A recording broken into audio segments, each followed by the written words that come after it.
बेटी पढ़ाओ और बेटी बचाओ ये नारा सिर्फ कान तक की सुनने में अच्छा लगता है और मुंह से बोलने में, मगर इन बातों में कितनी सच्चाई है ये तो हमारे समाज में रहने वाले लोग ही जानते हैं।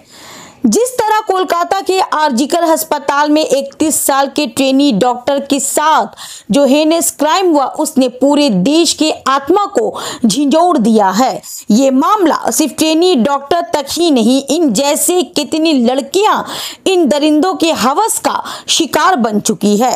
7 साल की बच्चियों से लेकर 31 साल की लड़कियां इन हवस का शिकार बन चुकी हैं।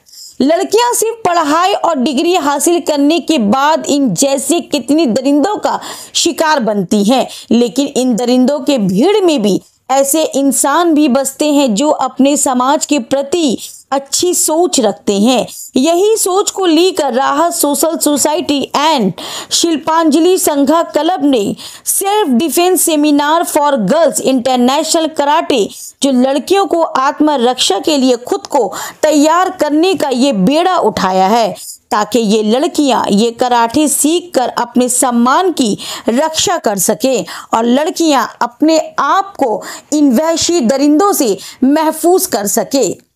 बता दें कि ये राहत सोशल सोसाइटी और शिल्पांजलि संघा क्लब समाज की भलाई के लिए हर वो काम अंजाम देता है जिससे समाज में रहने वालों को फायदा पहुंचे।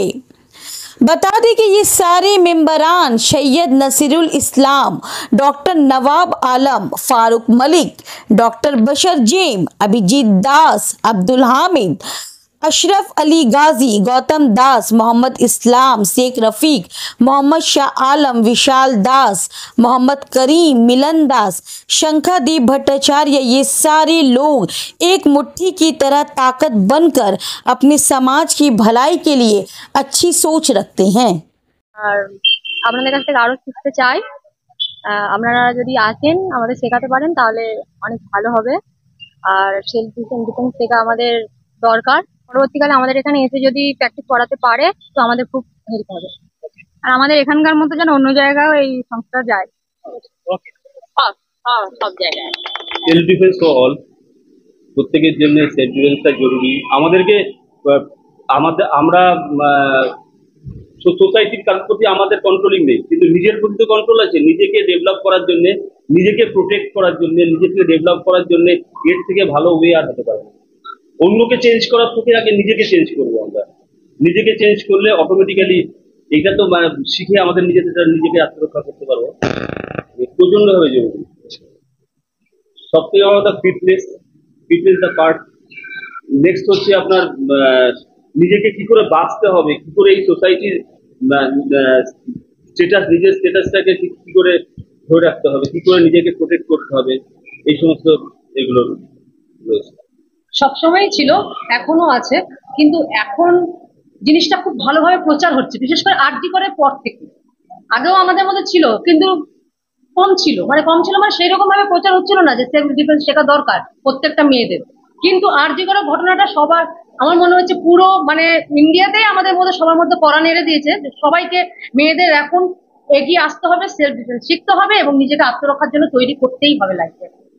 এই জন্য মা বাবারা, আমি সব জায়গায় দেখছি, সব জায়গায় যাচ্ছি, বুঝতে পারছি মানে অনেক মা বাবারা খুব সচেতন হয়েছে যে এখন আমরা বাচ্চাদের শেখাবো, মেয়েদের শেখাবো, বিশেষ করে গার্ল চাইল্ডদের সব এগিয়ে আসছে মা বাবারা যে আমার শেখাতে হবে। এবং তাই না, মারাও নিজেরাও শিখতে আসছে, এটাও খুব ভালোভাবে লক্ষ্য করছি। আমাদের মারাও দেখছি এগিয়ে আসছে যে আমরা এখন মানে এতটা হয়তো 30 হয়ে গেছে, সে এতদিন ভাবেও নি যে করবো, কিন্তু এই আরজি করে ঘটনার পর দেখছি 30 বছরের পর মহিলারাও তারাও এগিয়ে আসছে যে আমরা সেলফ ডিফেন্স শিখবো, সেলফ ডিফেন্সে পার্ট নিতে চলে আসছে এবং ক্যারাটে শিখতে তারা খুব এখন আগ্রহী হচ্ছে। আমি নিজে 5 বছর বয়স থেকে ক্যারাটে শিখছি, এখন আমার 20+ ইয়ার্স হয়ে গেছে আমি ক্যারাটে শিখছি। তো আমি মনে করি যে কোনো বয়সের মানুষজনকেই ক্যারাটে শেখা উচিত। শুধু ক্যারাটে শেখা নয়, মানে আত্মরক্ষা কিভাবে করে করতে হয়। এখনকার দিনে কারো করে কিরকম কি হতে পারে, কোনো সমাজের পরিস্থিতি কেউ কিছু বলতে পারে না। তো নিজের ফিটনেস মেনটেন করা, তার সাথে নিজেদের আত্মরক্ষার কিছু টেকনিক জেনে রাখা খুব ভালোভাবে জরুরি। এটা শুধুমাত্র এমন নয় যে আমাদের বয়সী কোনো ছেলে বা কোনো মেয়ে বা কোনো জেন্ডার নিউট্রাল ব্যাপারটা, পুরো সবাইকেই এটা শিখতে হবে, এটা আমার মনে হয়। আপনার কি মনে হয় যে ইয়াং জেনারেশনের কাছ থেকেও আমাদের আগের জেনারেশনের কিছু শেখার থাকতে পারে? অবশ্যই জিনিসপত্র যত জেনারেশন চেঞ্জ হচ্ছে, আমার মনে হয় আমি যা যা শিখেছিলাম কতদিন আগে, মানে ছোট ছোট থেকে যা যা শিখেছিলাম, এখন আস্তে আস্তে জিনিসপত্র অনেক চেঞ্জ হয়েছে।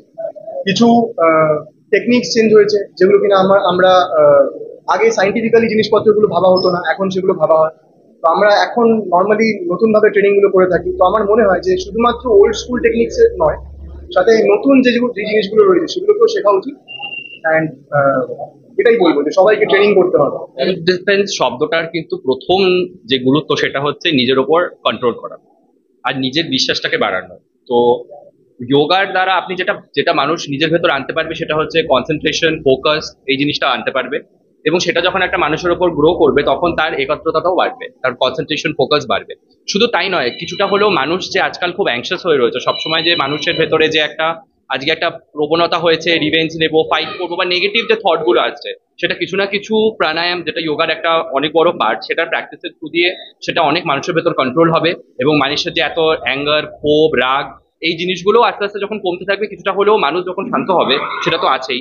তাছাড়া একটা মানুষকে নিজেকে যেই মুহূর্তটাতে তার সিচুয়েশন, তো আমার যেটা মনে হয় যে যোগা যেটাকে সাহায্য করবে সেটা হচ্ছে যখন পরিস্থিতি সামনে পড়বে কোনো বিপদ, তখন যাতে মাথাটা ঠান্ডা রেখে সে তার নিজের জানা ট্যাকটিক্স বা ক্যারাটে ট্যাকটিক্স বা যাই সেলফ ডিফেন্সে শিখুক সেটা সে প্রয়োগ করতে পারবে, এটাই আমার বিশ্বাস।